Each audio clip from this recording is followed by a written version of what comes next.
So, as Liberty celebrates their 150 years, you are also celebrating 10. Yes, I started January 2015, and that was really just the beginning of the discovery process. I really see myself as a collector, and so the idea of having dressing in a way where I'm curating and collecting and a mix of vintage and new and handcrafted things is very much my style. And but also jewelry had when I would get dressed in the morning, I would really start with the jewelry and then build from there. And so yeah, I would say that developing that sense of style led me to feel confident in launching FoundRae.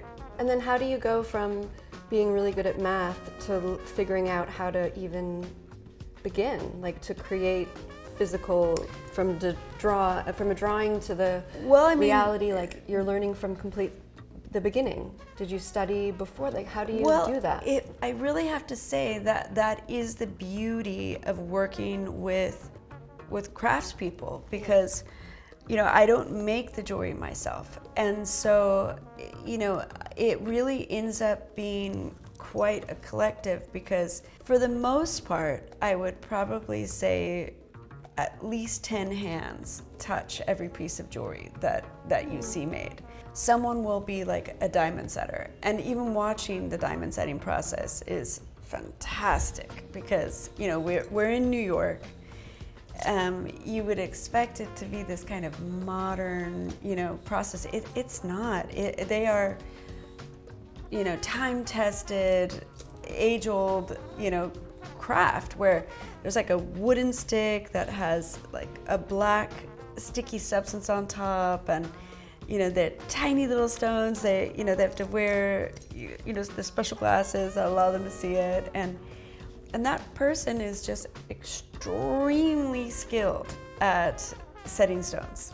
They've been doing it for 30 years. Yeah. So in the beginning, the symbols were kind of the integral part of the beginning for you? So the symbols are, it's universal symbolism. So what I'm really trying to tap into is the collective unconscious. And so the symbol, it's, how, like we have an alphabet. Yes. And A is always A and B is always B. But when you put it together with other letters, it could create a word.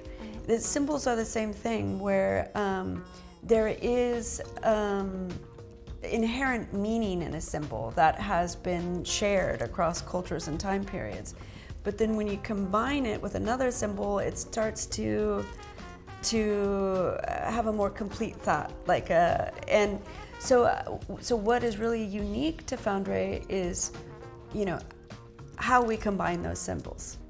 And then as you started to create your community and team around you, were you looking for people who were like-minded in terms of the depths within which you wanted to focus, or were you looking for people with different characteristics who would be able to focus on different aspects? Like, how important was it to create this? I would have to say that I think how we define our customers, for example. Yeah. We don't describe them by a demographic or by a gender or an age. We call them seekers. And so I really would say that defines everybody related to FoundRae, including the graphic designers and we're really all seekers, which is we're seeking to unfold further into the person we were really meant to be, and to expand that part inside of us that is divine, but it's around. And I would say every in order for us to really have an authentic brand, I'd say everybody that touches FoundRae, from PR to the sales team at the floor, really they're all seekers.